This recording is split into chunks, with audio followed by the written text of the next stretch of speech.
Hey there, Sheryl here. I have a quick question for you. Have you ever been in a position where you feel like you're being paid less than someone who is in a similar role, or possibly even being paid less than someone who is in a role that even has less experience than you?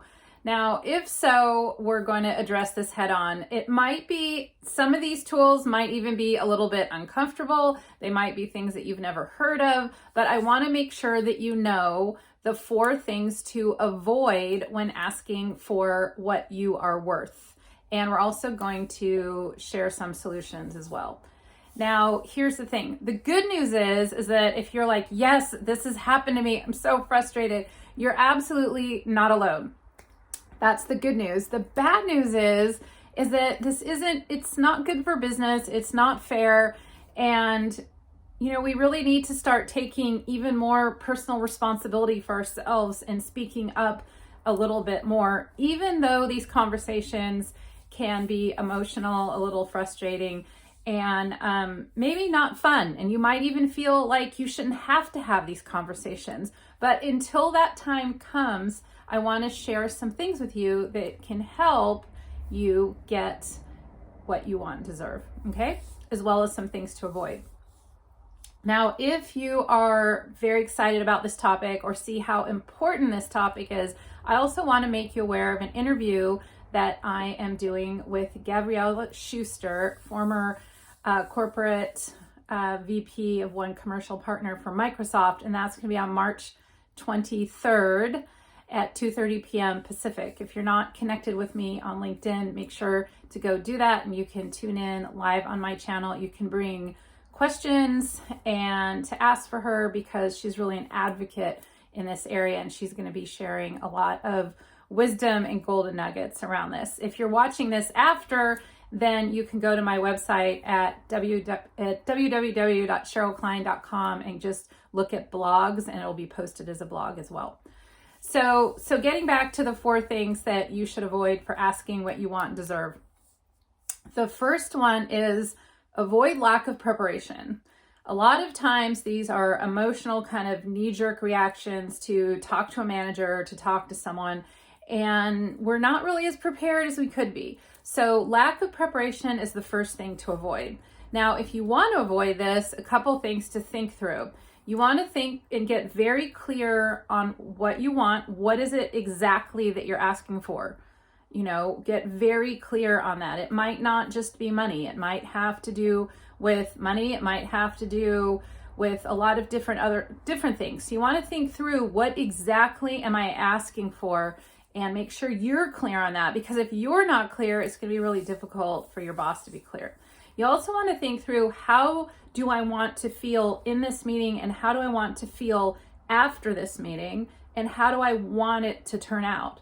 Because what happens is a lot of people go into these conversations and they're understandably frustrated or even upset or angry.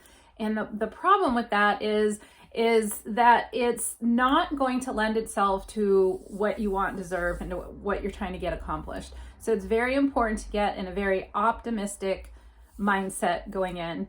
And then finally, for preparation, you want to do what I call tactical preparation. You want to understand really what the benchmarks are in your industry and in your company. You want to really understand what you're talking about and have some real facts in hand.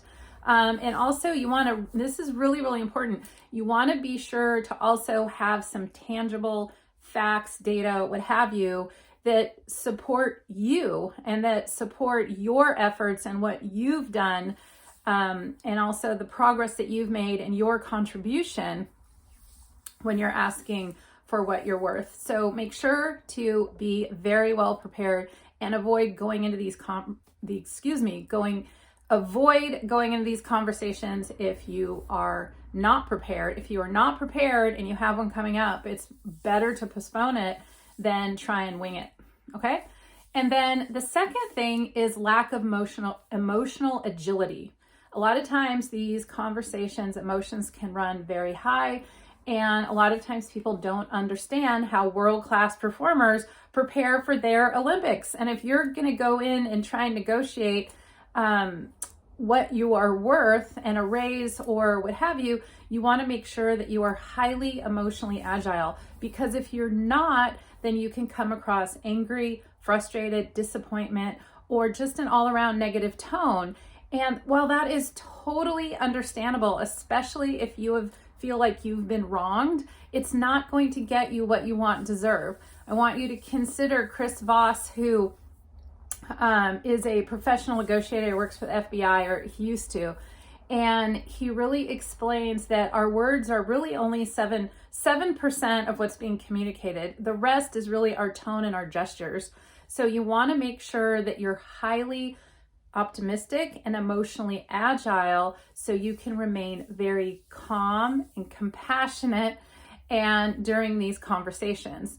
So, and then also you want to make sure that you don't ask for the proposal before a first date.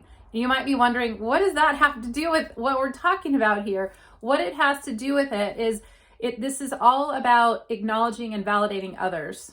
Okay, so we want to make sure we all know what it feels like not to be acknowledged and validated. If we say something, it gets disregarded and we get steamrolled and people don't hear our voice. We all have, I think, experienced that frustration. So we want to make sure, even when you are speaking up for or asking for what you want and deserve in terms of pay and compensation, you want to make sure first, before you make your ask, that you acknowledge and validate your boss, your manager. And so you might say something like, you know, it seems like there's a lot that goes into deciding on compensation. And I understand 100% that you need to be very thorough. So just something like that. These statements usually starts with, it seems like. You want to make sure that the other person, even if you feel wronged or something has happened that you're not super happy about, you want to make sure that before you make an ask, that the other person feels acknowledged and validated. And the reason why I say avoid proposing without a first date is that this is similar to that. If you go in for an ask, it's similar to asking someone to marry you without a first date. It's creepy, it's weird, it might even be upsetting, and it doesn't work. So you want to make sure to acknowledge and validate the position of your boss or manager first before making a big ask. And then finally, like I said in my written blog, not to throw us women under the bus all at the same time, but one of the main reasons why women lose influence, not just, I'm saying this specifically for asking what you want and deserve as far as compensation, but keep this in mind for generally speaking, we tend to lose influence a lot of times because we talk too much and we also talk too quickly. So keep this in mind, that especially when emotions are running high or there's a lot at stake, we tend to speed up the cadence of our voice and use too many words. And it makes it less likely that we are going to be heard and that we are going to be able to land the plane. Okay? In other words, make our point in a way that is going to make it more likely that we're going to get what we want and deserve. So you want to make sure that you practice more than you think you need to, how to slow your cadence, and really going back up to step one, plan out what you have to say, be crystal clear, and only use the words that are totally necessary. All right? So I hope those 4 tips of things to avoid for asking what you want and deserve were helpful. If I can help you individually, your team, or bring a speaking event into your company or organization, let's have a conversation. Here's to you being a limitless leader, cheering you on, and see you next time.